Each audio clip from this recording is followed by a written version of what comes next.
On enregistre cette conférence qui sera mise sur le site de Français du Monde, on vous donnera les coordonnées. Vous êtes tous filmés de dos, parce que c'est eux qu'on filme. Et si quelqu'un vraiment ne voulait pas apparaître, signalez-nous-le, qu'on vous foute. Mais bon, la caméra ne vous voit pas, c'est des experts qu'on veut filmer. Et ça sera de toute façon enregistré pour ceux qui sont absents, parce qu'il y a quelques défections à cause de maladies ou autres. Vous pourrez réentendre cette conférence. Voilà. Bonne soirée. Merci, messieurs. Merci. Merci. Merci. Donc, comme Isabelle et Madame vous l'ont dit, nous, on est là pour vous ce soir. C'est-à-dire qu'on a prévu un petit quart d'heure, 20 minutes de choses très théoriques qui n'intéressent que les avocats. Et après, surtout, ce qui nous intéresse, c'est que vous ne partiez pas d'ici sans avoir posé une question qui vous concerne. Alors, ce dont on va parler... Vous êtes très beau. Ah. C'est beau, non? Ça fait Pardon, excusez-moi. J'ai pas bien l'habitude de la mise en scène. Ce soir. Voilà. Et donc, n'hésitez pas. Nous, on a prévu, encore une fois, un fil rouge, ce qu'on appelle. On va traiter pas le problème de principe, un sujet de principe, 2-3 exemples sur des revenus. Et après, on a prévu quelque chose de complètement interactif. Voilà, on a 2 collègues qui sont ici, Carmen et Mathilde. Cédric s'est sauvé pour un coup de fil. Donc elles sont sur Internet si jamais vous me posez une colle. On va surtout s'intéresser avec Julie sur les questions de votre fiscalité française. Et puis après, si vous avez des questions sur la fiscalité marocaine, Jalal, qui est du bureau Deloitte de Casablanca, se fera un plaisir de répondre aux questions que vous pourrez avoir sur la fiscalité marocaine. Voilà. Je voulais m'excuser parce que même si je suis mise en scène, j'ai profité de la gastronomie marocaine en face de ma collègue Pernel. Et du coup, ma chemise en garde une stigmate. Je vous prie de... Ça se voit tous les femmes, mais non. Non, j'ai fait ça tout seul. Voilà. Je veux dire peut-être un... Mais oui, alors, oui, pardon, on est à votre disposition. Alors, on a axé cette présentation, vous allez le voir, sur les grands principes de la fiscalité française pour les Français vivant en Europe. On imagine bien que vous avez des questions liées à la fiscalité marocaine, et c'est pour cela que Jalal est avec nous ce soir. Et puis il y a des interactions entre les 2 pays, donc il y a la convention fiscale franco-marocaine qui nous aide bien pour répondre à certaines questions. On est là pour ça, encore une fois, on est là pour vous, donc n'hésitez pas à poser vos questions. On imagine aussi que vous avez des questions un peu confidentielles, un peu privées, donc voilà, on prendra le temps. Fernel et Mathilde sont également à votre disposition, on s'isolera, mais on est encore une fois là pour vous et rien que pour vous. Donc profitez de ce moment. C'est parti. Bon. La première chose, en matière de fiscalité internationale, si vous voulez comprendre un petit peu à quelle sauce vous êtes mangé, c'est pas forcément vrai ce que je vais vous dire, mais c'est un procédé mnémotechnique. Nous sommes schizophrènes. Voilà. Si vous voulez comprendre la fiscalité internationale, partez du principe qu'il faut être un petit peu schizophrène. En effet, la fiscalité internationale, c'est toujours à 2 étages. D'abord, on va regarder la notion de résidence fiscale, et ensuite, et simplement ensuite, on va regarder qui a le droit d'imposer. Voilà. Alors, quand vous discutez avec Pernel, avec Mathilde, avec Cédric, ou avec l'un d'entre nous, on va tout de suite vers la réponse. On vous dit où est-ce que vous payez vos impôts et comment vous devez les payer. Mais ce que vous ne voyez pas dans le raisonnement de l'avocat, c'est que lui, d'abord, il va vous poser des questions. Est-ce que vous êtes marié? Est-ce que vous êtes célibataire? Où est-ce que vous habitez? Est-ce que vous avez des comptes en France? Est-ce que vous avez une maison au Maroc? Est-ce que vous avez un premier mariage, un deuxième mariage, un troisième mariage? Est-ce que vous avez des comptes en France? Et tout ça, c'est une manière, sans vous le dire, de scanner ce qu'on appelle la notion de résidence fiscale. Et en fait, le raisonnement de l'avocat se situe essentiellement au niveau de la résidence fiscale, et ensuite, et simplement ensuite, on en tire les conséquences au niveau du droit d'imposition. Mais bien sûr, quand on parle comme ça aux gens, on leur dit où est-ce qu'ils doivent payer des impôts et comment. Mais le raisonnement, il se fait à ce niveau-là.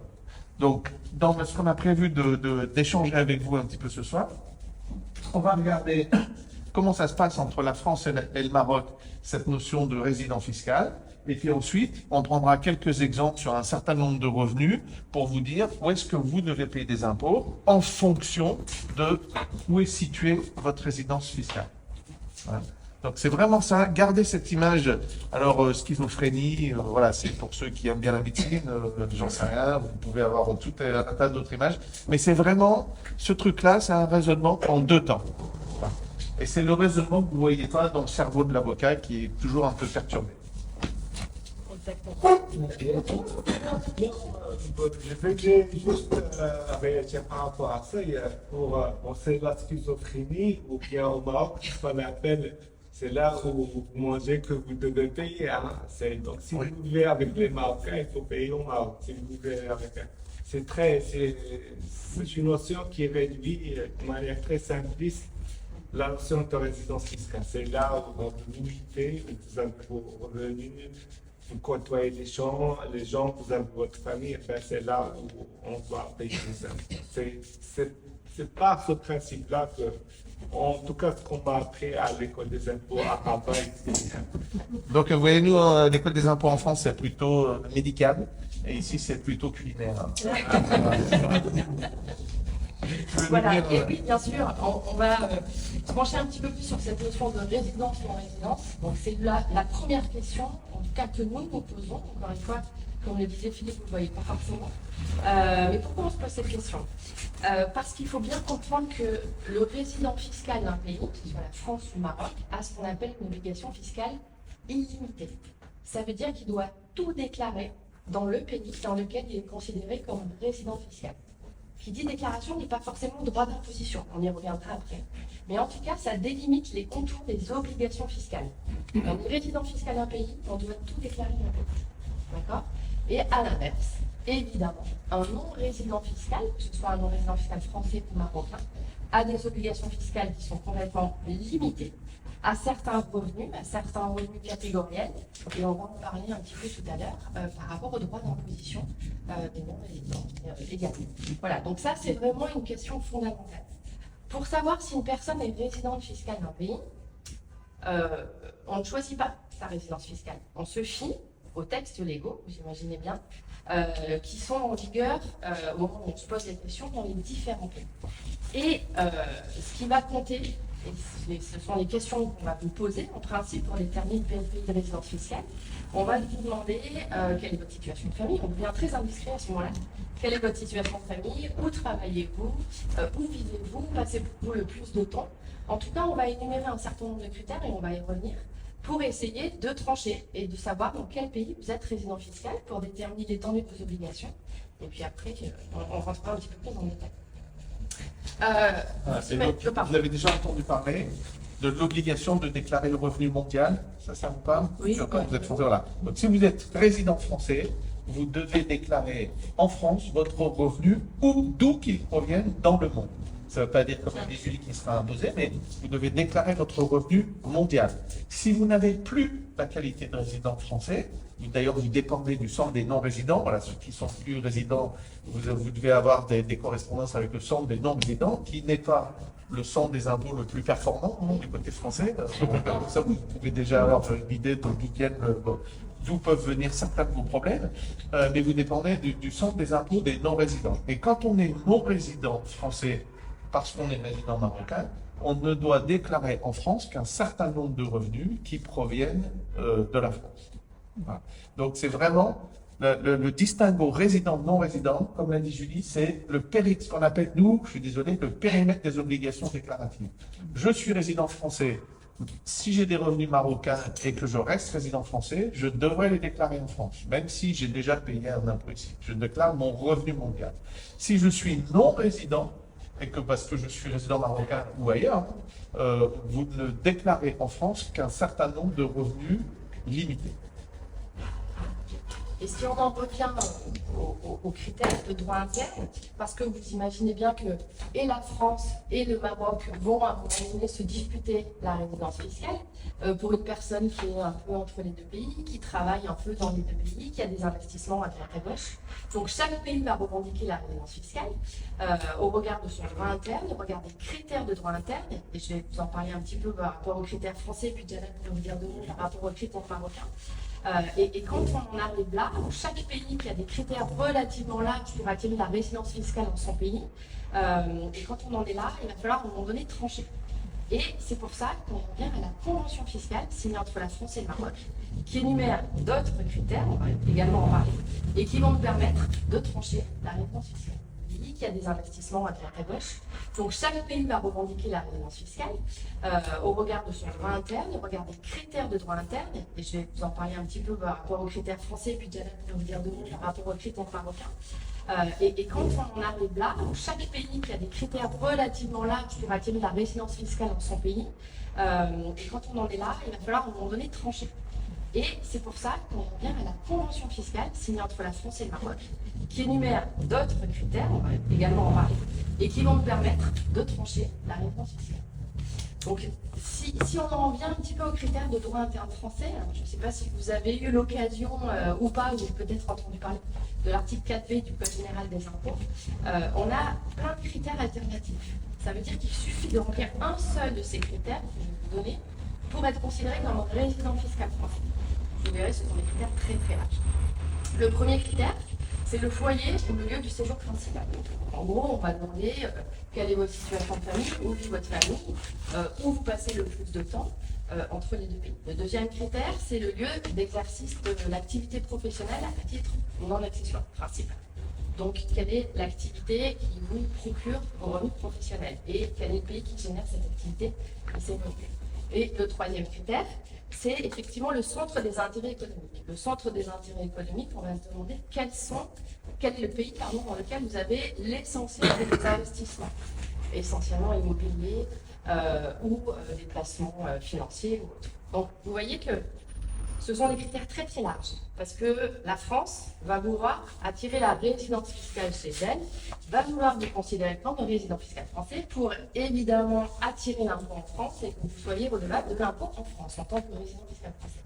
Donc ça, ce sont des critères français. Il suffit d'en remplir un seul, encore une fois, quel que soit le premier, le deuxième ou le troisième, pour être considéré comme un résident fiscal français.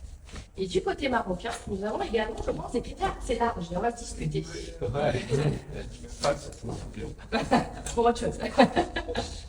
Mais en fait, ce sont les mêmes principes qui reviennent. Moi, je vais être un peu peut-être trop technique, c'est un modèle d'OCDE, donc on va retrouver les mêmes critères dans les conventions, dans le droit interne. Donc, du coup, on va retrouver les mêmes critères aussi de résidence fiscale dans le droit marocain, qu'on appelle également le Code général des impôts. C'est le principe de territorialité. Donc, on est résident fiscal au Maroc si on a le foyer d'habitation principal, c'est là où on a notre famille. Après, le centre d'intérêt économique, c'est là où on a l'activité professionnelle. Ensuite, c'est là où on passe plus de temps. Donc, si on passe plus de temps au Maroc que dans d'autres pays, sur une période fiscale, et c'est important aussi la période fiscale au Maroc, ça rejoint l'année calendaire, c'est-à-dire sur une année de janvier à décembre, on va voir combien vous allez passer de temps dans le pays par rapport à d'autres pays, parce que des fois, ça devient aussi compliqué des gens qui se baladent un peu partout en France, en Belgique, donc c'est difficile parfois de se retrouver. Donc on doit trouver une période. Mais c'est pour revenir à la question, c'est toujours le même critère. Ensuite, on a dans la convention, on va pousser un peu plus loin, on va même voir les critères de nationalité. Si on est marocain de nationalité, donc ça va être vers le Maroc. Si on est en France, des fois c'est encore plus compliqué, on a la double nationalité. Et là, quand ça coince, il faut que les deux États s'appelle au téléphone pour trancher. Alors avant que les deux États s'appellent, nous on s'engueule d'abord avec Jalal et après on trouve bien sûr un terrain d'entente. Voilà. Voilà. Mais donc si vous êtes résident français Ouais. parce que vous remplissez les critères de droit interne et si vous êtes résident marocain parce que vous remplissez les critères de droit interne, là il y a bataille, vous êtes résident des deux pays, donc on téléphone à Jalal et là on commence à discuter. Alors, Jalal, en négociation, il est beaucoup plus fort que nous. Mais il faut qu'on trouve un terrain d'entente pour savoir si, par exemple, vous allez nous dire, moi, je passe 4 mois en France, et puis après, quand il commence à pleuvoir et à neiger, je vais venir ici pendant 5 mois à Rabat. Et puis après, quand il va commencer à faire très chaud ici, j'ai aussi vécu un peu à l'étranger, donc je vais aller 2 mois à l'île Maurice ou 3 mois dans un autre pays. Et à la fin du jour, avec Jalal et Julie, il faut qu'on ait trouvé une solution pour dire est-ce qu'ils sont résidents français, est-ce qu'ils sont résidents marocains, est-ce qu'ils sont non résidents en France et non résidents au Maroc et résidents nulle part. C'est ce qu'on appelle un peu nous le résident, le pèlerin, si vous voulez, avec qui se balade avec sa résidence sur le dos, puis qui change comme ça. Donc il y a des fois on est très embêté, il y a des fois on l'est un peu moins, il y a des fois c'est vous qui êtes beaucoup plus embêté parce que la réponse qu'on vous donne c'est pas celle que vous avez envie d'entendre. Voilà, mais en tout cas ça c'est le travail qu'on doit faire. Et donc quand on regarde la convention fiscale, le premier critère c'est où est-ce que vous avez un foyer d'habitation permanent. Alors, qu'est-ce que c'est un foyer d'habitation permanent? Déjà, pour Jalal, c'est peut-être pas la même chose que pour nous. Le foyer d'habitation permanent pour nous, c'est quand il y a un couple marié, c'est déjà là où les enfants vont à l'école. Ça, il y a une notion de permanence là-dessus qui est assez unanime entre les pays. Si vous avez des enfants scolarisés à un endroit, même si vous passez une certaine partie de l'année en dehors de cet endroit, ça fait un élément de permanence. Un autre élément de foyer d'habitation permanent, c'est par exemple cet appartement. Alors cet appartement, il n'est pas habitable en l'état par une famille, mais s'il était habitable en l'état par une famille, il y a un foyer ici en permanence habitable. Voilà. Et alors après, vous allez nous renvoyer, mais moi j'ai des foyers dans plusieurs endroits. J'en ai un ici à Rabat, j'en ai un, nous on est de Lyon, donc on va dire Lyon. Moi je suis de Champs-Rousse, donc vous allez me dire j'ai un studio à Champs-Rousse, j'adore Champs-Rousse, j'y vais tout le temps. C'est pas Champs-Rousse, non, Isabelle? Hein? Voilà. Donc vous voyez, c'est là où on va rentrer. Donc une maison habitable sur le principe, si elle est vide, elle n'est pas habitable. Mais si elle est habitable parce qu'elle est équipée pour l'habitation, potentiellement, c'est un foyer d'habitation permanent. Alors, la permanence, en fait, c'est qu'on va regarder où est-ce que vous passez Noël, où est-ce que vous passez les grandes vacances, où est-ce que vous passez les vacances de Pâques avec les petits-enfants. Alors, si c'est dans 3 pays différents, bon, bah, tout ça, ça ne nous aide pas beaucoup. Du coup, Jalal et Julie et moi, on se gratte la tête et on se dit, bon, ben, c'est quoi le truc? Alors, le deuxième critère dans la Convention, le deuxième critère qu'on a dans la Convention, c'est l'activité principale professionnelle. Où est-ce qu'est exercée l'activité professionnelle? Si vous avez une activité professionnelle, on va regarder sur le territoire de quel État elle est déployée, à supposer qu'il y ait des foyers d'habitation dans les deux pays. Hein. Et si elle est déployée ici au Maroc, on va considérer que le centre des intérêts économiques, en tout cas l'activité professionnelle, celle qui procure des revenus, elle est ici au Maroc, et donc vous serez résident marocain. S'il n'y a pas d'activité professionnelle ou des activités professionnelles, et ça arrive de plus en plus, monsieur dans un pays, madame dans l'autre, et qu'on n'arrive pas à distinguer, on va regarder, et c'est le troisième critère posé par la Convention entre la France et le Maroc, on va regarder ce qu'on appelle le lieu de séjour principal. Et donc ça, le lieu de séjour principal, c'est le fameux 183 jours. Donc ça, c'est pardon, j'allais parler d'escroquerie. C'est pas une escroquerie des 183 jours, mais on a toujours l'impression, tous autant qu'on est là, quand on discute, on dit ouais, moi je passe moins de 183 jours, je suis pas résident de ce pays-là.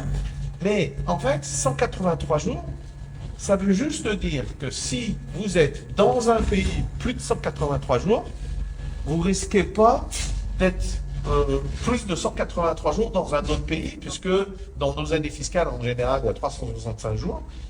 Donc, si on est plus de 183 dans un pays, ça veut dire que c'est dans ce pays-là qu'on est résident. Mais, en fait, si vous avez bien écouté ce que je vous ai dit, je vous ai parlé du lieu de séjour principal.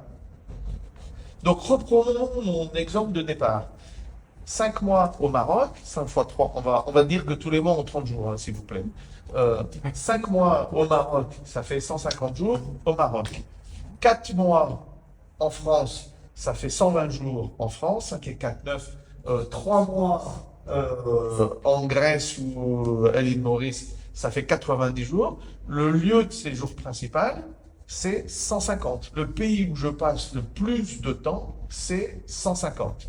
Et donc, quand j'ai un problème entre la France et le Maroc, vous voyez que là, je vais dire à Jalal, ou Jalal va nous dire, c'est chez moi, 150, chez vous, il a que 120, donc il est résident marocain. Voilà. Et donc, c'est 183 jours, c'est quelque chose qui peut aider quand on est plus de 183 jours dans un pays. Mais c'est potentiellement pas quelque chose qui peut vous protéger si vous dites « je suis moins de 183 jours dans un pays ».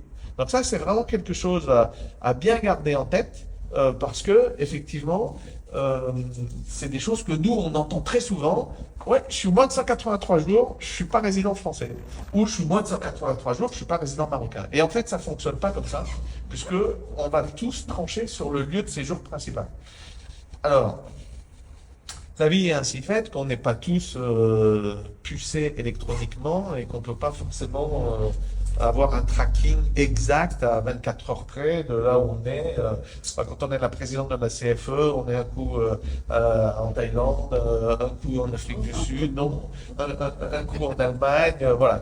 Donc ça peut être compliqué, mais il n'empêche que quand on, en tout cas, dès qu'on rentre ici, on a des tampons sur les passeports, et quand on va dans un certain nombre de pays, il y a des tampons sur les passeports. Hein. Donc gardez en tête que 183 jours déjà, c'est pas le nombre de jours qui va solutionner tous vos problèmes en matière de fiscalité internationale. C'est même quelque chose qui peut vous induire en erreur de façon assez importante. Donc gardez bien ça en tête. Et gardez également en tête que on ne choisit pas son résidence fiscale. C'est pour ça, encore une fois, qu'on vous pose toutes ces questions. Et là, tous les critères qu'on vous a énoncés, ça paraît compliqué, ça paraît complexe. On arrive toujours à trouver une solution, on arrive toujours à s'entendre, on arrive toujours à déterminer une résidence fiscale, sauf dans de très rares cas, mais c'est très rare. Voilà, donc effectivement, c'est quelque chose qui est très important et c'est encore une fois la première question que nous nous posons. Et c'est pour ça qu'on vous demande où vous vivez, comment vous vivez, où vous travaillez, où vous avez investi, quelles sont vos principales sources de revenus. Donc tout ça, ce sont des questions importantes qui nous permettent de déterminer le pays de résidence fiscale. Voilà. Et on y arrive toujours, hein, au final. Donc, et chaque situation est particulière. Chaque cas est particulier. Donc c'est aussi l'intérêt de notre métier. Vous nous racontez votre histoire et à partir de cette histoire-là, nous, on vous explique comment ça va se passer et dans quel pays vous êtes résident fiscal. Et on va vous expliquer ce que vous devrez faire et notamment au niveau des obligations déclaratives. Comment vous devrez déclarer, à quel moment, auprès de qui, en fonction de votre pays de résidence fiscale ou pas, enfin résident ou non résident. Et peut-être qu'en tant que non-résident, vous n'avez aucune obligation fiscale. C'est tout à fait possible en fonction de la source de vos revenus. Donc on va vous assister, enfin on peut vous assister, en tout cas on est là pour ça, pour vous aider à vous expliquer un peu comment ça va se passer. Parce que chaque cas est particulier. Vous avez toute votre histoire que vous nous racontez et qu'on entend avec grand plaisir et qui nous permet de vous aider. Alors, quand vous êtes tous ici dans cette salle et qu'on est à Rabat, on va dire que on a fait l'analyse de la résidence et que pour ce soir, vous êtes tous, sauf questions que vous nous poserez. Si vous avez des questions, je vais vous les dire, vous nous interrompez à n'importe quel moment. Vous êtes tous, pour ce soir, résidents fiscaux au Maroc. Donc vous êtes résidents fiscaux au Maroc. Ça veut dire que du côté français, vous êtes non résidents fiscaux français. Oui. S'il vous plaît, la convention au fond marocaine, elle est signée encore pour combien d'années?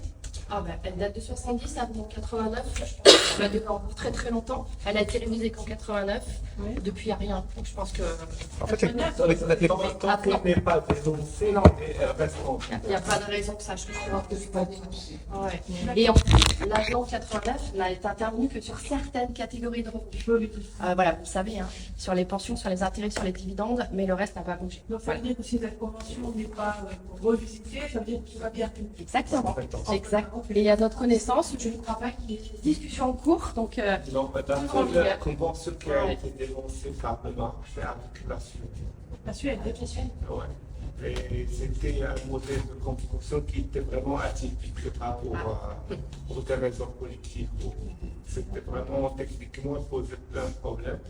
Encore, on l'a dénoncé. Mais sauf ce cas-là, depuis que le Maroc commence à faire des conventions fiscales, aucune n'a été dénoncée. Donc, je ne pense pas qu'il y a un risque de double imposition c'est très grave.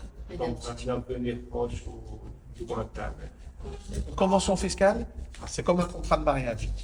Tant qu'on ne dénonce pas, Tant que, voilà, Ouais, c'est- marié. si vous gardez l'image que vous voulez, hein, vous voyez, mais ce que je veux dire, c'est que c'est pas une convention, c'est jamais donné C'est pour elle. pour une certaine durée, voilà. C'est en principe jusqu'à ce que un des deux pays décide du contraire. Voilà, il n'y a pas de...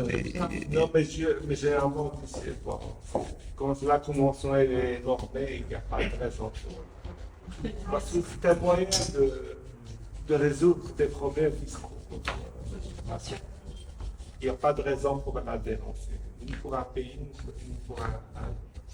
En fait, une convention fiscale, le but, c'est déjà d'avoir un partage clair, justement, au niveau de la résidence. C'est-à-dire que quand on va faire un cas simple, vous êtes à cheval entre la France et le Maroc, vous ne pouvez pas dire à la France, je suis non résident, et au Maroc, je suis non résident. S'il y a une convention fiscale conclue entre les deux pays, c'est justement pour qu'on arrive à vous mettre d'un côté ou de l'autre. Et ensuite, les conventions fiscales, elles ont un autre but.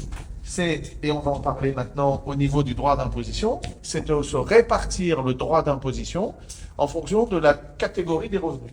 Donc ça évite les doubles impositions, ça on l'a tous en tête. Par contre, ça évite aussi l'imposition nulle et en France et au Maroc. Ça veut dire, on peut pas invoquer la convention pour dire j'ai pas le droit d'être double imposé et de dire aux Français je suis imposé au Maroc, et dire aux Marocains je suis imposé en France et on paye l'impôt nulle part. Le but des conventions, c'est justement de clarifier les situations au niveau de la résidence d'abord et ensuite de se partager les impositions. Donc on peut être des fois dans des situations où on n'est pas imposé matériellement parlant dans un pays, mais c'est plutôt dû au droit interne que à la convention. Parce que la convention, elle va répartir entre le pays de résidence et le pays de non-résidence, on va en parler juste après, en fonction de la nature du revenu. Mais le but d'une convention, c'est d'éviter la double imposition, mais aussi la double exonération. Une convention, c'est un accord, pardon. C'est un contrat. C'est un contrat, en l'occurrence, entre la France et le Maroc. Donc, voilà, tant qu'il n'est pas dénoncé, tant qu'il n'est pas remis en non, cause, non, c'était pas seulement en termes de dénonciation, c'était également en termes d'amélioration. Ah, ouais. Alors ça, c'est pas la seule convention qui mériterait d'être revue. Hein. Voilà, Mais on est bien d'accord. Donc, c'est pour ça que j'aurais peut-être des Ouais, questions ouais. par la suite. Mais voilà, il y a une loi en 89 qui est assez récente. Quand même. Il y en a beaucoup qui n'ont pas. Oui, moi je veux bien, je sais. Mais il y en a beaucoup qui n'ont pas été révisés depuis cette date. Donc, je ne sais pas. Mais Mais c'est plutôt d'autres sujets de la fiscalité où les révisions sont nécessaires, par exemple l'assistance technique, par exemple dans la convention avec la France. Parler plus fort pour les gens. Oui, pour la révision des conventions, c'est par rapport à des sujets qui sont liés plutôt à l'imposition des sociétés, comme l'assistance technique, à quel moment elle va donner lieu à un établissement stable. Ça, c'est des choses qu'on ne voit pas dans les conventions actuelles. Par exemple, dans la convention avec la France, les dividendes qui remontent du Maroc sont exonérés alors qu'ils devraient être soumis à la retenue à la source. Donc c'est des choses comme ça Mais c'est moins de. C'est pas, ça touche pas vraiment la fiscalité des personnes physiques. Quand, admettons qu'on coche les cases pour ne plus être résident fiscal français et être résident fiscal marocain, est-ce qu'on doit comment faire le changement de résidence? On doit se déclarer aux impôts au Maroc et à partir de la France aussi, Alors, système, il y a. c'est automatique. Alors, non, il peut y avoir des cas où il y a ce qu'on appelle en France une exit tax. C'est-à-dire que vous devez vous renseigner en amont si un résident français, hein, quelle que soit sa nationalité, quitte la France et qu'il possède plus de 50% du capital d'une société. Donc, vous voyez, c'est pas la peine d'être richissime, il suffit d'être un entrepreneur, on a 70% du capital d'une société. Ou si on a un portefeuille titre de plus de 800 000 euros, là, il y a ce qu'on appelle une exit tax. Et là, il faut regarder, parce qu'il y a peut-être des formalités à faire avant de quitter la France. Sinon, quitter la France, c'est très simple.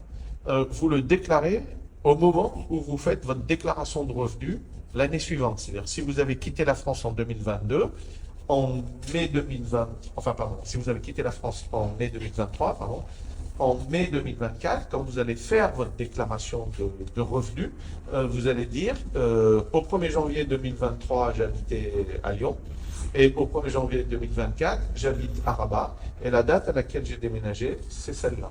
Voilà.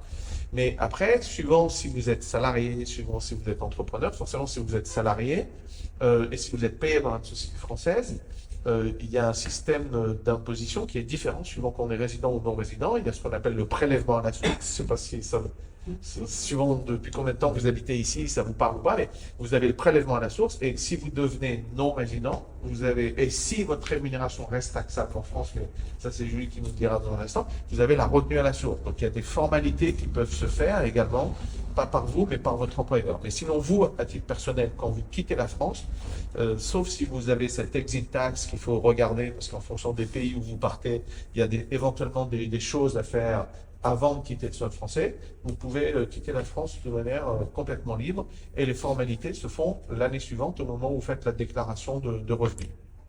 Voilà.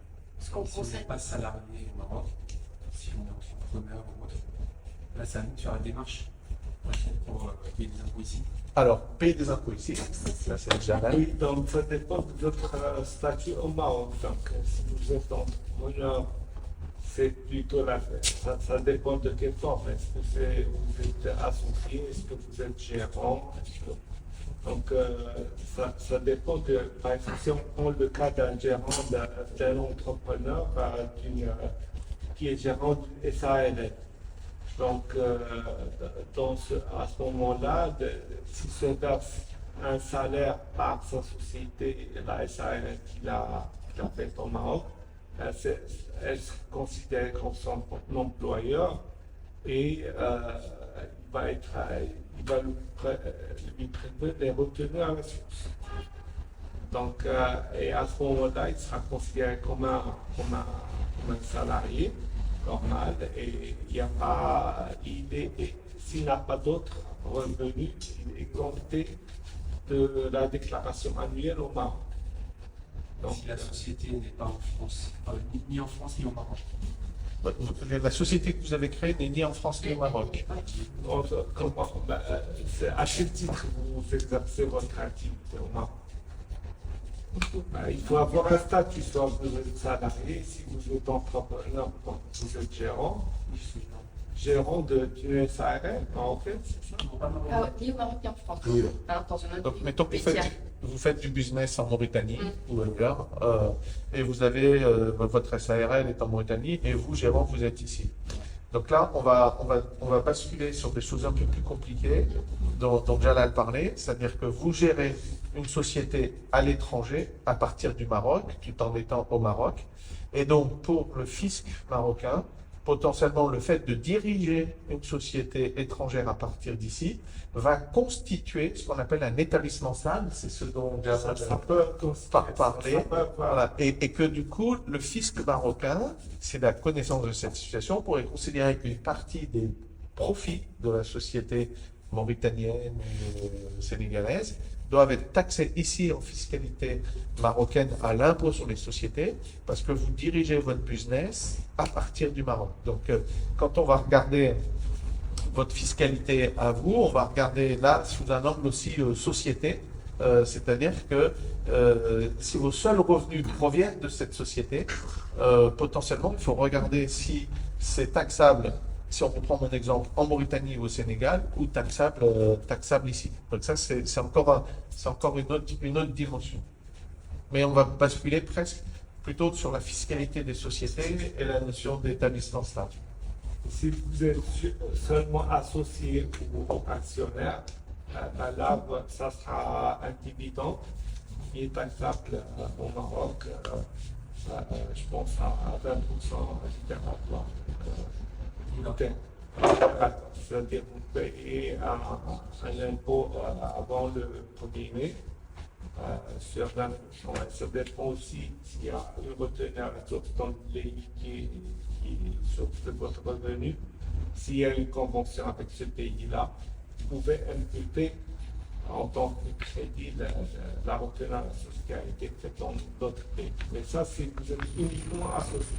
Et si vous exercez une activité, là, il faut voir le type d'activité que vous exercez, parce qu'elle peut avoir effectivement une implication sur le droit des sourcils.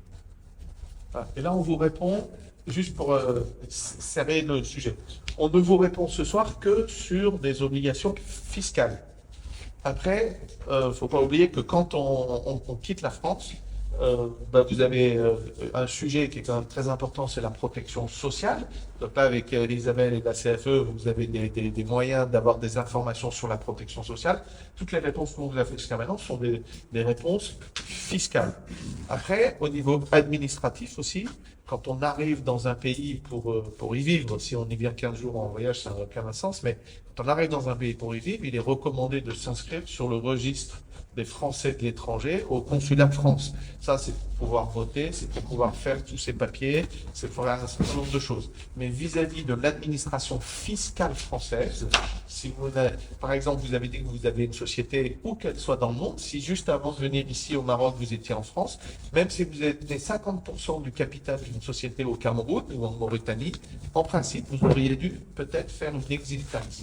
Parce que vous avez plus de 50% du capital d'une société, même si la société n'est pas en France. C'est un peu tout. Ouais. Si on prend le cas d'un couple, est-ce qu'il peut y avoir l'un est résident fiscal au Maroc et l'autre résident fiscal au Maroc? C'est tout à fait possible. Alors, là, on va rentrer dans le détail. On va vous demander quel est le régime matrimonial que vous avez. C'est pour un couple marié, j'imagine. Hein, voilà, parce que les concubins, ce sont deux foyers fiscaux distincts. Donc ça, c'est complètement différent. Pardon. Moi, j'ai dit ça n'existe pas, pardon. Oui, mais en France, oui, effectivement. Ou le Pax. Le Pax, c'est comme le. Donc pour les couples mariés, effectivement, on va vous demander quel est votre régime fiscal. Si vous, le régime matrimonial, pardon, je fais trop de fiscalité. Si vous avez le régime matrimonial de séparation de biens, il faut que vous puissiez prouver que vous vivez vraiment de façon séparée. Ça veut dire que l'un réside au Maroc et vit au Maroc, et l'autre réside en France et vit en France. Et il n'y a aucune interaction. Pas du tout de visite de l'un chez l'autre. Et on a beaucoup de jurisprudence, dans ce sens, et l'administration fiscale est très très regardante. Donc effectivement, ça c'est le régime de séparation de biens. Avec cette possibilité d'avoir deux foyers distincts et du coup d'avoir une personne résidente fiscale française et une personne résidente fiscale marocaine. Deuxième option, c'est ce qu'on appelle le régime des couples mixtes, avec une instruction administrative de 1985 et qui est applicable aux personnes qui ont le régime de la communauté. Et là, effectivement, c'est pareil, en fonction des pays et des allers-retours, on va regarder effectivement comment vous vivez, si vous vous rendez visite souvent, pas souvent, mais si vous avez un régime matrimonial sous la communauté, sous le régime de la communauté, avec cette instruction, on peut effectivement considérer qu'il y a également deux foyers fiscaux distincts. Là, on a aussi des questions d'administration fiscale qui commencent quand même, ça commence à rentrer un petit peu dans les mœurs fiscaux, mais on fait une mention exprès sur la déclaration d'impôt, en tout cas en France, pour expliquer à quel titre on applique ce foyer fiscal. Mais ce n'est pas impossible. Mais voilà. Ça manier avec précaution. Hein. Faut être vigilant et c'est pour ça que on ne conseille pas forcément. En tout cas, c'est vraiment en fonction de la façon dont vous vivez. Ça manier avec précaution parce que ça suppose dans l'idée quand même suffisamment de distance pour qu'il y ait foyer fiscal séparé. Et par exemple, ça suppose que quand vous êtes marié sous le régime de la séparation des biens, chacun ait sa maison et que quasiment il n'y ait pratiquement pas de communauté de vie pendant l'année. Si tous les Noëls sont passés au Maroc, vous voyez, on va rebasculer foyer d'habitation permanent, puisque tous les Noëls sont faits ici. Foyer d'habitation permanent, Jamal va nous dire Maroc. Voilà.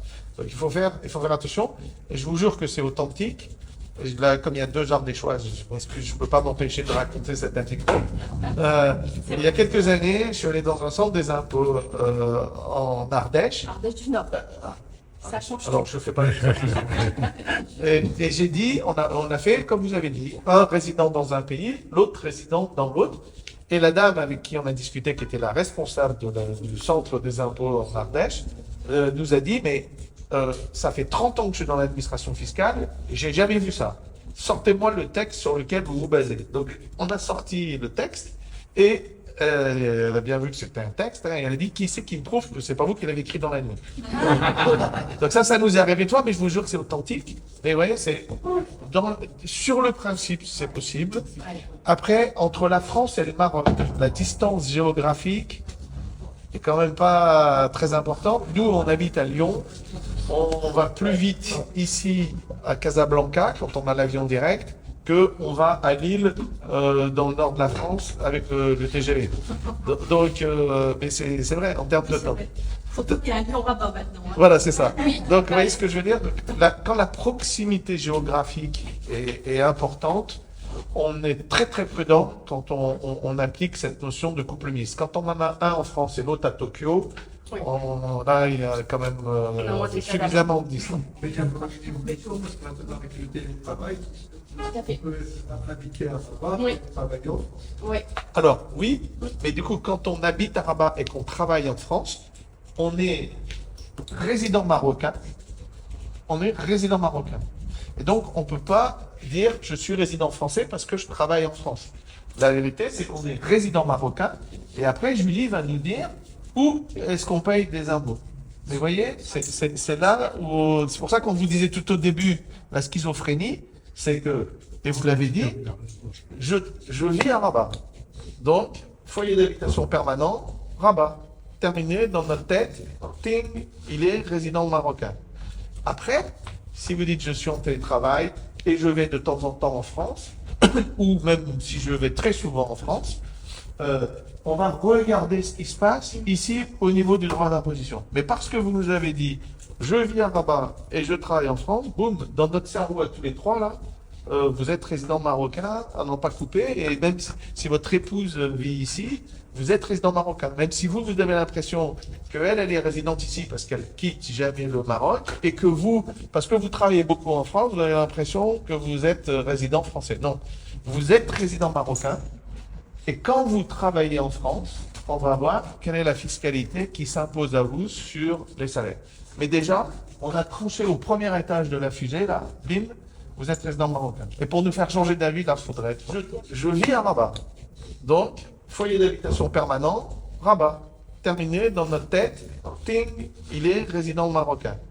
Après, si vous dites je suis en télétravail et je vais de temps en temps en France, ou même si je vais très souvent en France, on va regarder ce qui se passe ici au niveau du droit d'imposition. Mais parce que vous nous avez dit je vis à Rabat et je travaille en France, boum, dans notre cerveau à tous les trois là, vous êtes résident marocain, à n'en pas couper, et même si votre épouse vit ici, vous êtes résident marocain. Même si vous avez l'impression qu'elle est résidente ici parce qu'elle quitte jamais le Maroc, et que vous, parce que vous travaillez beaucoup en France, vous avez l'impression que vous êtes résident français. Non, vous êtes résident marocain, et quand vous travaillez en France, on va voir quelle est la fiscalité qui s'impose à vous sur les salaires.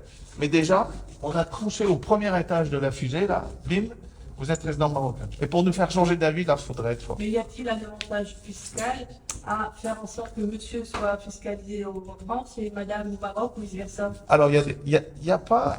On raisonne toujours en termes d'avantages en fiscalité. On aimerait bien tous autant qu'on est, on aimerait bien payer autant qu'à Dubaï. Hein. Voilà, donc, mais on n'est pas à Dubaï, donc ça marche pas comme ça. Donc, voilà. Mais il y a des conséquences fiscales. Quoi qu'on fasse, il y a des conséquences fiscales. Certaines conséquences peuvent être bonnes, d'autres conséquences peuvent être plus négatives. Mais comme a dit Julie tout au début, on choisit pas le pays dont on est résident. Des fois, on peut cultiver suffisamment d'ambiguïté pour être ou d'un côté ou de l'autre, et à ce moment-là, on va trancher en fonction de là où on a un avantage. Mais en fait, vous voyez, monsieur, par exemple, là, si vous permettez, je vais utiliser votre exemple. Il a posé la question au départ en disant, moi, je suis résident français, enfin, pardon, j'ai entendu ça comme ça. Moi, je suis résident français, mais ma femme, elle est résidente marocaine, et donc je peux un peu jouer sur les deux tableaux. Et nous, qu'est-ce qu'on a entendu? J'habite au Maroc, je travaille en France. Nous, on a dit, fin du jeu. Vous êtes résident marocain. Fin du jeu. Après, qu'est-ce que ça veut dire d'être résident marocain? On regarde les conséquences au niveau du droit d'imposition. Et après, effectivement, si on vous dit, oula, si vous êtes résident marocain, vous allez payer 40%, alors que si vous êtes résident français, vous allez payer 30%, après vous allez décider si vous voulez payer 40% et avoir le soleil, ou 30% et avoir la pluie. Mais je veux dire, c'est un choix de vie. C'est tentant. Hein. Oui, c'est ça. Oui, il y a du soleil, il y a de l'eau aussi, oui. C'est ça. Il y a Karine. Pardon, il y avait une question, madame. Juste après. Vous parlez de schizophrénie, permettez-moi de parler de travailler un petit peu. On est dans notre milieu, on est dans notre milieu. Je parlais de sens démocrate. Certains Français franco-marocains qui contribuent à la CFE sont du jour au lendemain obligés de contribuer à la CNSS. Ça, je connais bien que ça s'est fait avant. Hier, donc après l'inquiétude, on revient sur cette fameuse convention fiscale. L'inquiétude, est-ce que c'est la deuxième étape vers encore moins de ce que je veux dire, de possibilités de continuer à payer ses impôts en France, ou est-ce qu'il faut s'en inquiéter? Alors, CNSS, pardon, je suis pas sûr. Peut-être si j'avais. Le personnel de droit local français. Oui. Travaille pour l'établissement scolaire de la de la mission française. De par la convention fiscale et de par la convention d'enseignement entre le Royaume du Maroc et la France, ces personnes peuvent déclarer leurs revenus à Noisy-le-Grand au service des non-résidents. Oui. Ce qui est quand même beaucoup plus avantageux que de les déclarer au Maroc. On n'est pas soumis aux mêmes règles qu'un personnel détaché qui, lui, est soumis aux mêmes règles françaises. Mais n'empêche que ça paye beaucoup moins d'impôts sur le revenu qu'au Maroc.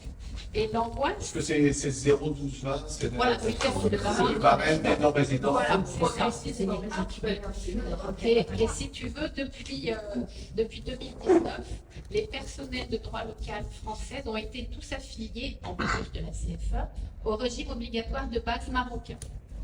Donc la question. Alors ça, pour nous, c'est complètement normal. Oui, alors, la question qui se pose, c'est est-ce qu'on ne va pas aussi.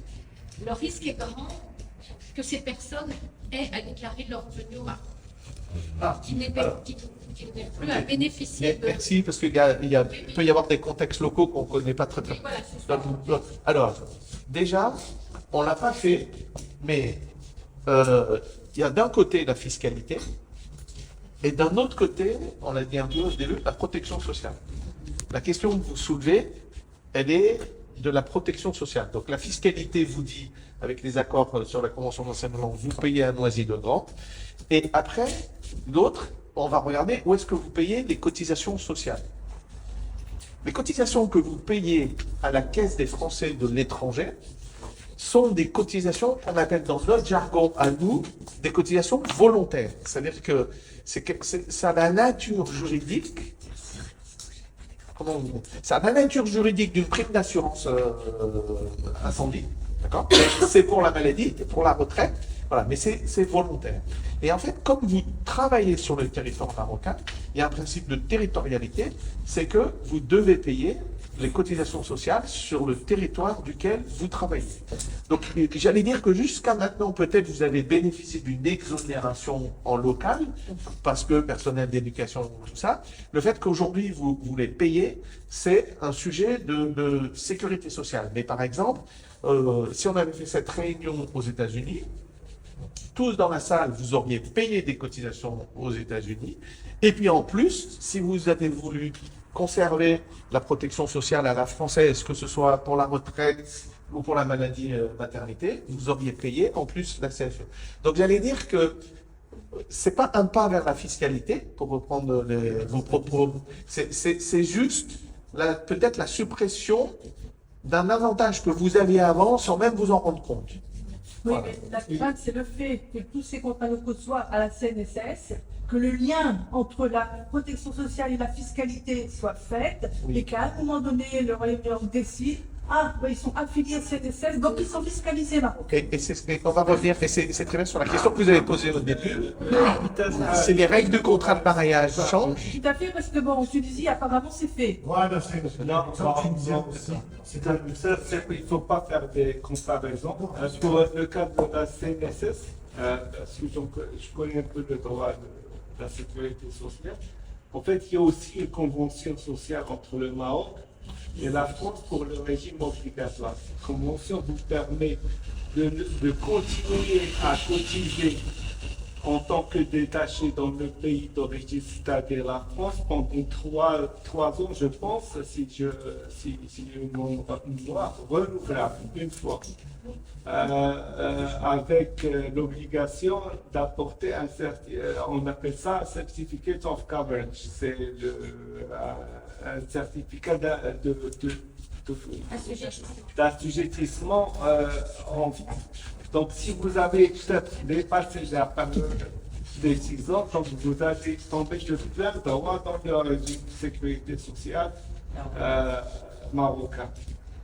Et ça, c'est la convention, parce que, en fait, cette convention-là, contrairement à la fiscalité, elle permet aux personnes détachées, pas qui s'établissent au Maroc pour leur carrière. Donc, à un certain moment, pour la sécurité sociale, c'est différent. Donc, après 6 ans, donc 3 ans, vous pouvez avoir un détachement de 3 ans, renouvelé une fois. Mais après, il faut payer aux cotisations publiques, qui viennent publiques, pas après ce délai. Mais bon, pour les personnels détachés, c'est encore une autre. Oui. Voilà, mais là, on va parler. Alors, reprenons les droits d'imposition. Là, on est On est resté là pour le moment. Droits d'imposition, Oui. rémunération.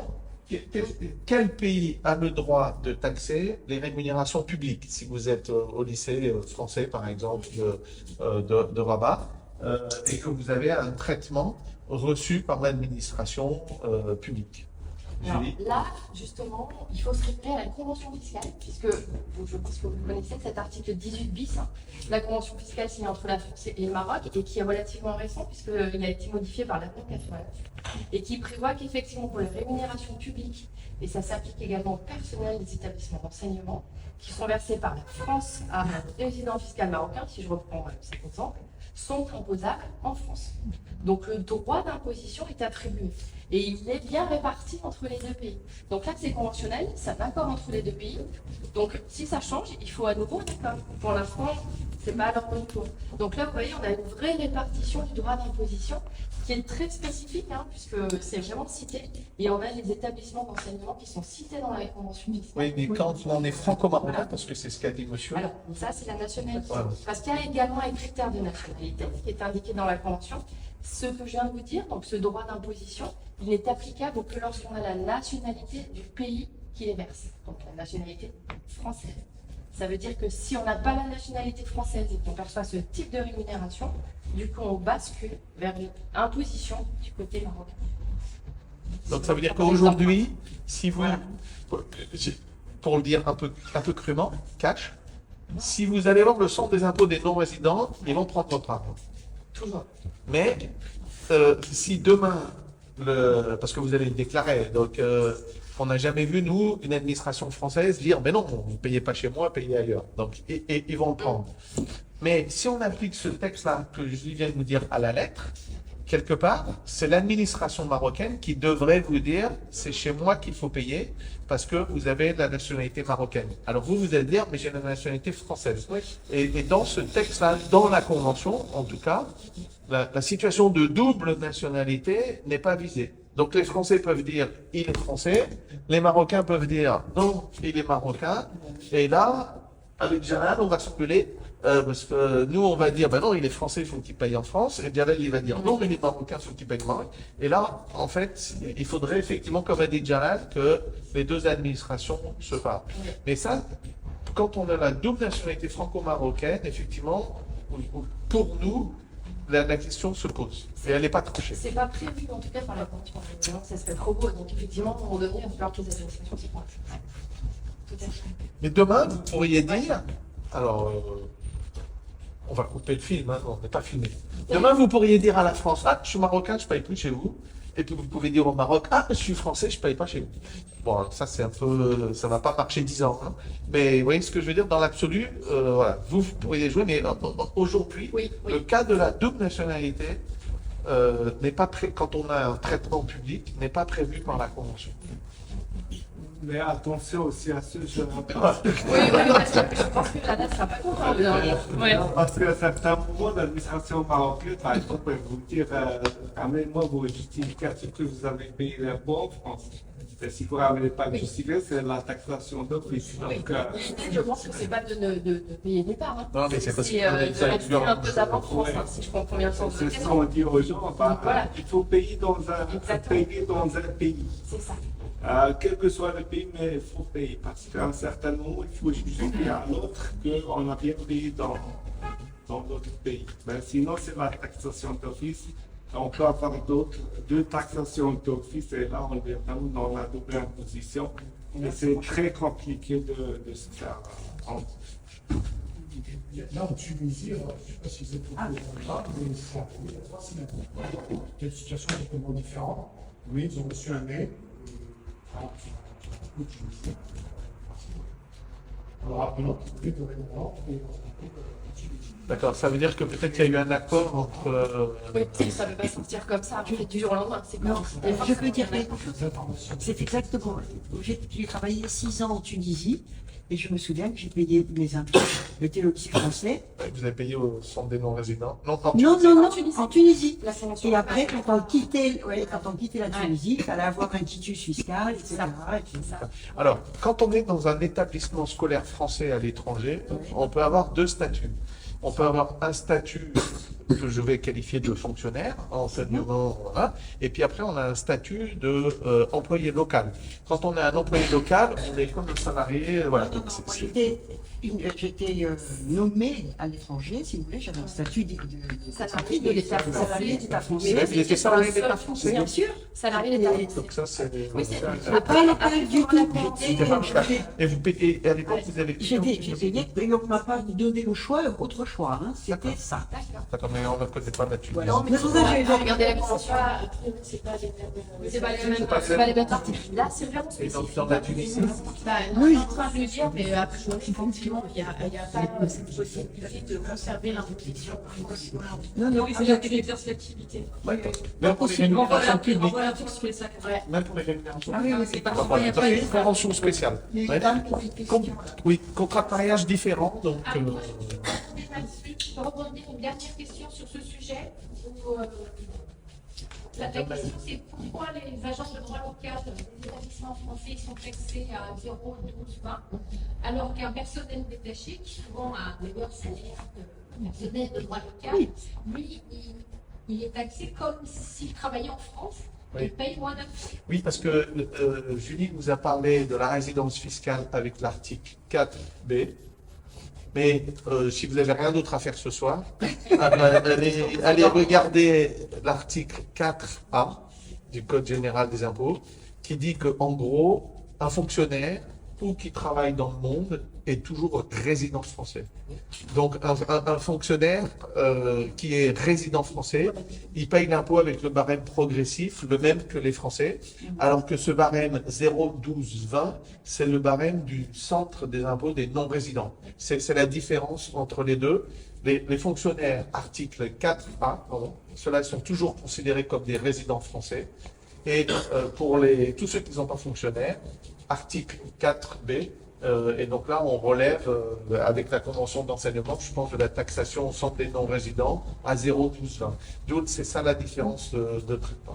Et du coup, je ne savais pas sur la Tunisie, merci de votre exemple. Du coup, pour madame, parce que la convention est différente, c'est ce que permet Mathilde de confirmer, c'est taxable en Tunisie. Voilà. Et la Tunisie est donc un pays avec une convention fiscale qui attribue l'impôt à la Tunisie, au lieu que ça reste taxable en France. D'où l'intérêt de bien lire les conventions fiscales, en fait, parce que chaque convention fiscale, alors il y a des modèles, hein, le modèle le plus récent c'est OCDE, mais on a toujours des particularités. Donc c'est vrai que c'est important d'un pays à l'autre, et en fonction des accords, et en fonction des révisions aussi, et des avenants qui sont faits, et ben, il y a des évolutions. Et là, l'article sur la rémunération publique, et notamment du personnel d'enseignement, encore une fois, il date de l'avenant de 89. Donc à l'origine, c'était pas du tout comme ça. J'ai pas le texte d'origine en tête, mais j'imagine que c'était l'inverse. Donc ça a été revu et corrigé. Donc il faut bien lire, bien suivre, effectivement. C'est important. Allez. Pardon. Quand on a été résident fiscal au Maroc, comment faire? Quelles sont les formalités pour redevenir résident français? Alors, d'abord, il y a une formalité à faire ici au Maroc, et après on va regarder le côté français. Donc, au Maroc, c'est une déclaration de départ définitive, c'est l'article 85. C'est une déclaration. De départ définitive. C'est article 85.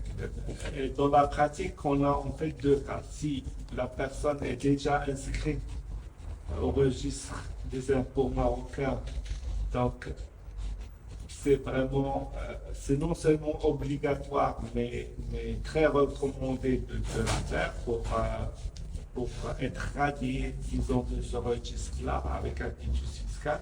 Quand on ne l'est pas, quand bien même on a cette obligation de faire cette déclaration, quand on n'a pas de déménagement, de quitus à faire, donc on recommande de ne pas la faire. Parce qu'il faut s'enregistrer et se désenregistrer en même temps. Et ça devient très compliqué. Donc, et là, c'est des voix, il n'y a pas la caméra. Elle marche plus. On demande de ne pas d'appliquer les règles stricto sensu parce que des fois, ça peut attirer plus de problèmes que l'on résout. Surtout lorsqu'il n'y a pas vraiment d'enjeu ou de risque. Mais alors, comment fait-on dans le système de la position en France? On le déclare, on est fiscalisé au Maroc, d'accord? Depuis 10 ans, on décide de partir en France définitivement, ou plus longtemps, voilà. Donc on veut changer de régime fiscal, d'accord? Donc on va abandonner le régime fiscal sans rien dire, puisque c'est compliqué. Non. C'est fait. C'est pas ça. Là, j'ai dit que lorsque vous n'êtes pas enregistré au registre fiscal, c'est-à-dire lorsque vous n'avez pas d'identifiant fiscal, c'est comme si, c'est pas la même chose, mais c'est juste pour vous rapprocher un peu de l'image. C'est comme si vous arrivez au Maroc, par exemple, vous n'avez pas votre carte séjour, votre immatriculation, vous passez 3 mois, la première année, vous restez, c'est pas, au lieu de 90 jours, 80, après vous sortez, voir la famille. Normalement, vous êtes résident d'un point de vue immigration au Maroc. Lorsque vous quittez, vous devez aussi déclarer votre cessation de résidence juridique au Maroc. Mais on ne va pas vous dire allez avoir votre carte de résidence pour la radier le jour de lendemain. C'est trop de formalités. C'est un peu ça. D'accord. Au niveau fiscal. Mais le cas normal, si vous avez un identifiant, c'est-à-dire votre numéro qui est, vous êtes bien enregistré dans le répertoire des impôts, il faut absolument faire la déclaration de départ définitif à la date de départ, c'est-à-dire du 1er janvier à la date de départ, qui va reporter l'ensemble de vos revenus de sources marocaines et étrangères.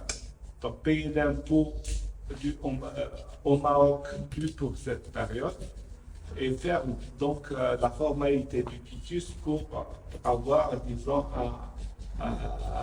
un quitus comme quoi il ne devait plus rien à l'administration marocaine. Et c'est avec ce document-là que vous pouvez justifier non seulement votre résidence dans le pays d'origine, donc la France, vous avez bien payé vos impôts et ça vous exempte de toute poursuite par la suite au Maroc.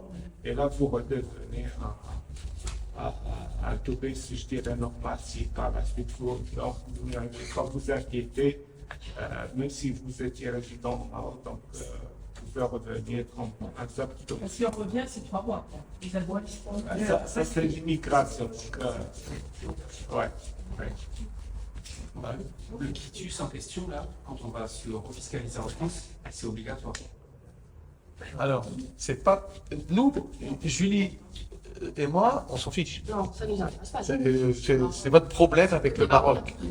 Voilà. Mais vous n'avez pas besoin, pour vous immatriculer en France, d'avoir le quitus marocain. Pour redevenir résident fiscal français, absolument pas. On La ne peut France pas ne justifier. pas Non. on était les années précédentes si on a payé des impôts avec.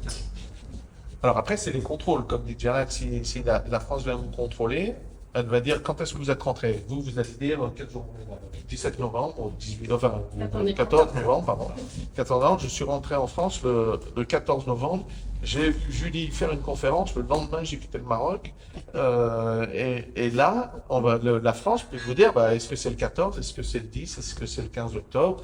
Montrez-moi que vous avez payé des impôts au Maroc avant, parce que moi je peux considérer, par exemple, vous avez dit que vous aviez une entreprise, je peux considérer que vous êtes résident fiscal français par ailleurs. Donc ouais, ça peut être intéressant et important de faire un quitus, mais c'est surtout vis-à-vis de l'administration marocaine que c'est important de faire un quitus, parce que c'est ce qui va clore vos obligations fiscales locales dans les livres marocains. Mais pour nous, les Français, vous l'avez fait, eh ben tant mieux, vous êtes en règle avec le Maroc.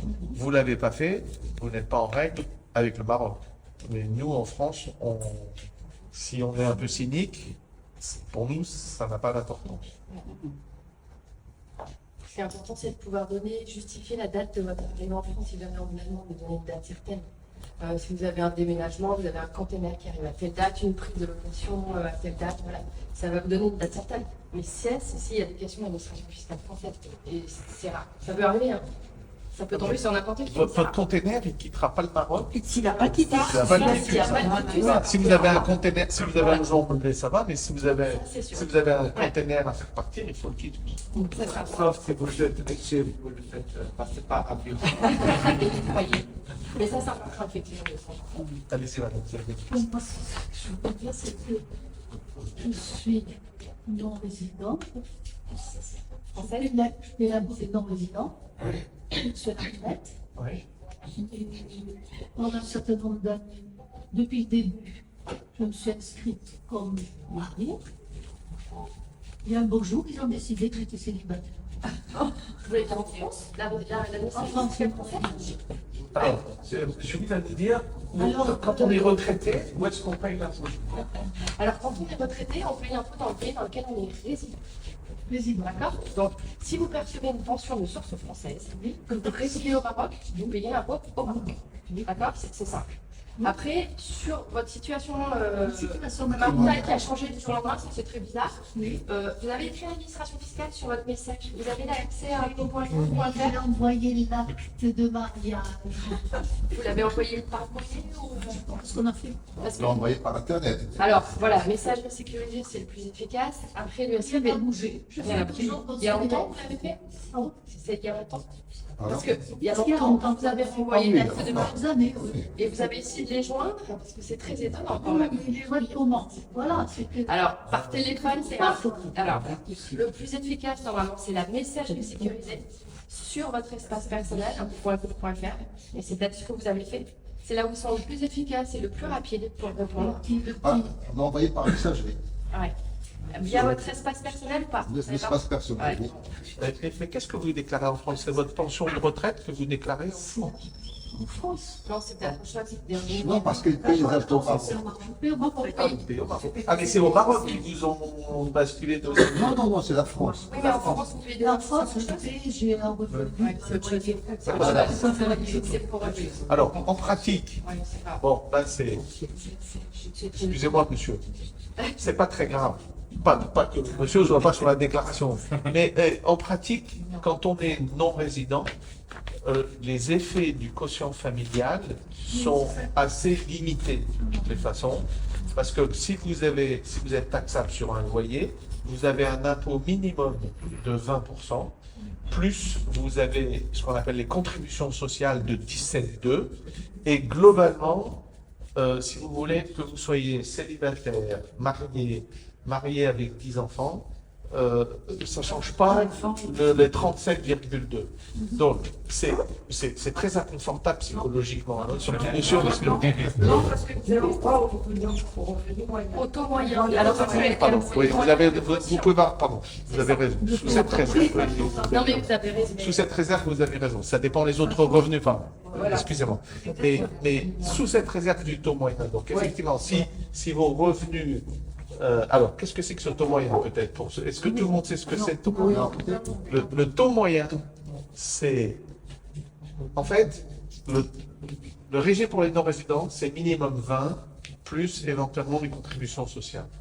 Sauf si vous faites ce qu'on appelle justement cette option pour le taux moyen et que vous dites à l'administration fiscale française, moi, si j'étais résident fiscal français et que je déclarais en France l'ensemble de mon revenu global, mon loyer, oui, plus celui de l'époux, L'intégralité.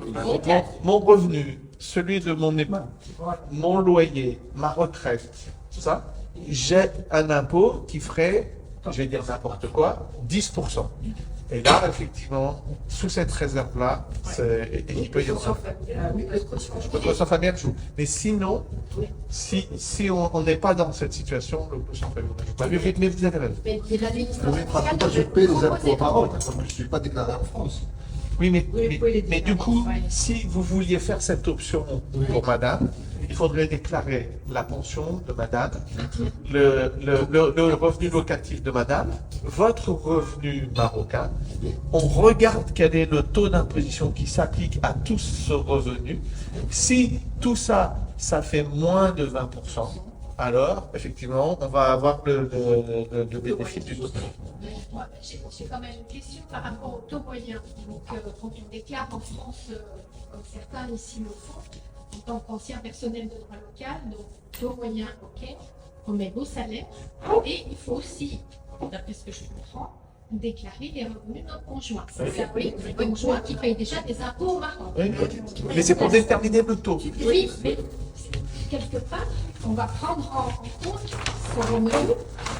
C'est juste Il n'est pas dans la fiscalité, il est dans le calcul la des aciétés de Non, mais ça fonctionne comme ça. On va dire salaire France 10, pension France 15, revenu français immobilier 5, revenu salaire Maroc 25. Total 25 et 5, 30, 45, 55. Et là, on dit, bon, ben, si Julie gagnait 55, compte tenu de sa situation familiale, c'est là où je vous rejoins, mariée ou célibataire ou mariée plus 2, quel serait le taux d'imposition applicable à Julie? Peu importe si ça a déjà été taxé au Maroc. Dans un premier temps, le calcul se fait que pour déterminer le taux. Voilà. Et là, le taux, après, c'est 10, on va dire. Mettons que c'est 10 au lieu des 20, dans mon exemple. Et après, on va dire, bah, le taux qui se calcule, c'est 10%, mais sur quelle assiette on va dire, On prend les revenus que voilà, ça c'est taxable au Maroc, on ne paye pas les 10. Ça c'est taxable en France, taxable en France, on va payer les 10 que là-dessus. et on tient compte du nombre de parts. Et on tient compte du nombre de passes pour déterminer ça. on tient compte du nombre de barres pour déterminer. Oui, oui. Donc ça peut être intéressant. Et vous avez l'option, hein, quand vous faites votre déclaration en ligne, vous avez un carré qui s'affiche. J'opte pour le taux moyen plus favorable. Oui, vous pouvez cocher. Et l'administration de l'applique que c'est plus favorable, pardon. C'est ça. Que le taux de 20% de l'article 27A. Et à ce moment-là, Vous avez un probable. En fait, il faudrait qu'on se préciser de leur dire. Alors, le problème, c'est ça. Pour vous, c'est le Voilà. quotient familial qui est pas bon. mais ça veut dire qu'il faut déclarer les revenus de votre mari aussi. Ah, mais voilà. Je conseille à donner de cocher systématiquement la case pour le taux moyen, en sachant que c'est l'administration qui va cocher. S'il est favorable, il va nous le donner. S'il n'est pas favorable, on va payer la petite chose. Oui, mais il y a des choses qui ont été cochées. Et, Oui, parfois, c'est Alors, on va revenir sur ce que disait Julie tout à l'heure. Alors, bon, encore un petit schéma.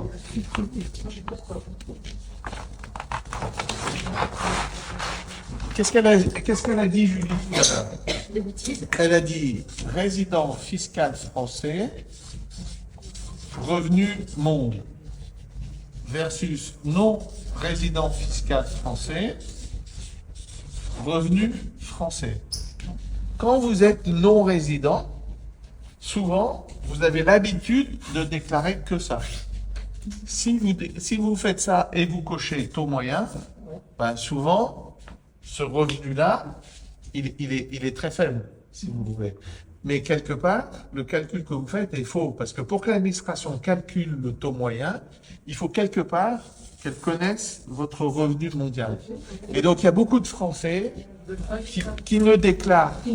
Non, mais qui savent pas, non, c'est pas qu'ils veulent pas, c'est surtout une méconnaissance. Donc, ils déclarent que le revenu français, ils cochent taux moyen. Effectivement, c'est plus intéressant que les 20%. Et puis un jour, ils reçoivent, quand quelqu'un met les mains dans leur dossier, ils disent, mais en fait, on vous a donné le taux moyen que sur les revenus français, mais pour voir et calculer le taux moyen, il faut qu'on ait votre revenu mondial. Donc, vous m'avez dit que vous étiez marié, mais vous m'avez jamais dit que votre mari, il avait un revenu au Maroc. Ouais. Et du coup, à ce moment-là, l'administration peut dire, oups, temps mort, on a calculé un taux moyen sur la base d'une mauvaise déclaration. Donc, quand on est français et qu'on veut opter pour le taux moyen, ça fonctionne très très bien, mais il faut juste avoir la vision qu'on doit déclarer à ce moment-là son revenu mondial quand on fait ça, et pas juste le revenu français. C'est pour information, au Maroc, on déclare le revenu mondial. Parce que vous êtes résidente fiscale marocaine. Ouais, C'est votre office. ça, c'est l'office. Oui, ça c'est normal. Mais là, ce que je viens de vous expliquer, c'est le côté non résidente fiscale française. On a le choix. Avec l'option de dire application du taux moyen, favorable. L'administration le fait automatiquement. Ouais. Une moyenne, il faut plusieurs revenus pour faire une moyenne. Donc, il y a, Quel coût se fait, hein, vous voyez, si vous l'avez. il faut faire Et une sinon, tu moyenne les pour. Et c'est 2041 TM. Ouais, c'est ça. TM environ. Vous avez le détail de tout ça. En ligne directe. Covid, Oui, alors une question qui me concerne personnellement, mais qui concerne. Et sinon, après, on va faire des petits groupes, justement. C'est pour revenir simplement à cette personnel, pour revenir au cas des enseignants français contraints qui ont le droit, pendant leur carrière, à payer leurs impôts en revenant résident à un an. Une fois qu'ils passent à la retraite, c'est fini. C'est fini. C'est fini parce qu'effectivement, si vous avez payé en tant qu'enseignant aux non-résidents, c'est que vous n'êtes pas fonctionnaire. Et donc, la retraite que vous allez toucher sera une retraite privée. Et Julie, sur la retraite privée, Payé dans le pays de résidence. Et la retraite, Uniquement. par exemple, pour certains, c'est un mélange entre ce qu'on a touché via la CNSS et puis peut-être les précédentes activités professionnelles en France. oui, mais si la CNAV vous verse une pension de retraite qui à titre privé, Arco, Agir, Keller, tout ça, c'est taxable ici au Maroc. C'est pas taxable. Mais si l'argent va en France. Oui. Même si non. Ça me va. Alors c'est vrai, ça c'est merci parce que c'est quelque chose qu'on n'a pas précisé. Ça c'est aussi souvent une confusion dans l'esprit des Français à l'étranger de penser que si on ramène pas l'argent, on n'est pas taxable. En fait, vous êtes taxable ici au Maroc, même si 100% de votre retraite est versée en France, et même si vous la mettez jamais sur un compte marocain. Voilà. Et si vous ramenez l'argent, vous mettez 80%.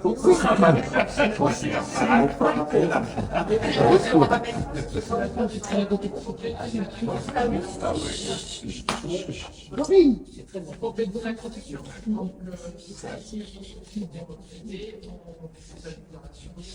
Ce qu'il faut. plus fort, tu peux piquer. ça, c'est juste pour la caution. Pour ceux qui ont des revenus fonciers, soit d'un côté ou de l'autre. Oui, les revenus fonciers, le droit d'imposition est prévu par la commission fiscale aussi dans l'état de situation de l'immeuble. Si vous avez des revenus fonciers de source française, vous devez payer vos revenus fonciers, l'impôt sur les revenus fonciers en France. Ouais. Voilà. Oui, je pense. Non, une obligation légale, vous savez le taux Oui, c'est pour le taux. c'est pour le taux effectif. Mais il faut les déclarer au Maroc aussi. Oui, Quand on fait la vous déclaration, on n'avez pas déclare. la d'imposition au Maroc. La caméra est trop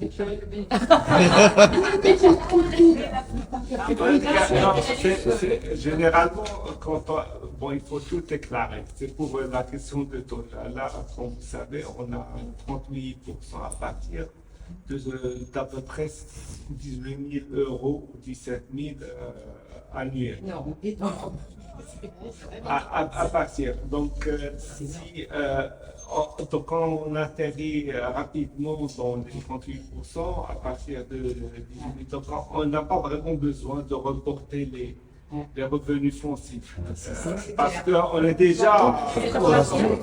Et le problème, c'est pas ça le problème, c'est que pour l'administration marocaine, pour justifier que s'il s'agit d'un revenu foncier et qu'il a été imposé en France, ben, il faut ramener un tas de documents pour justifier ça.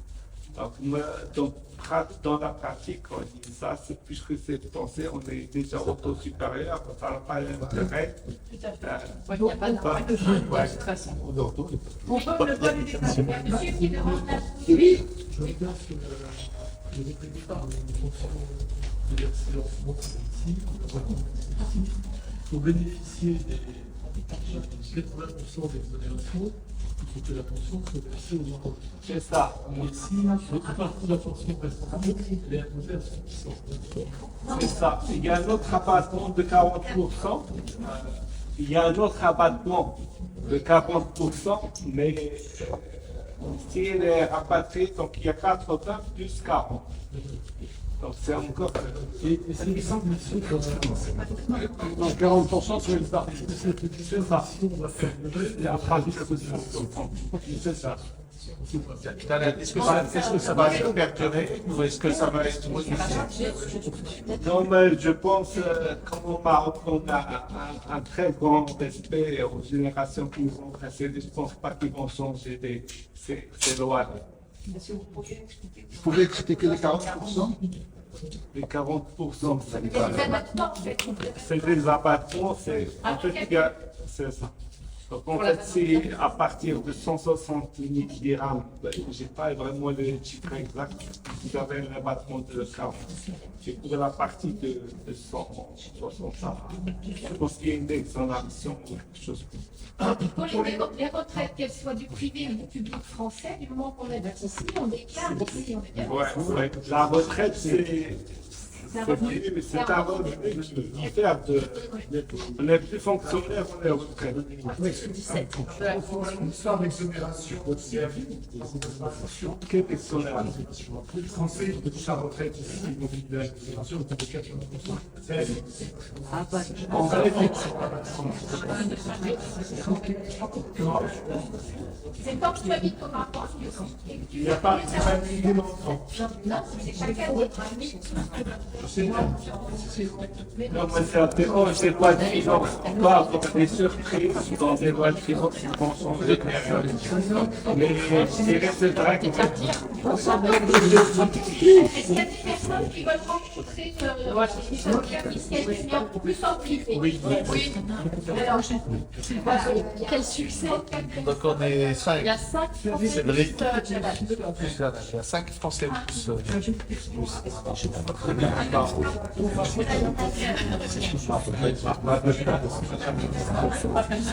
est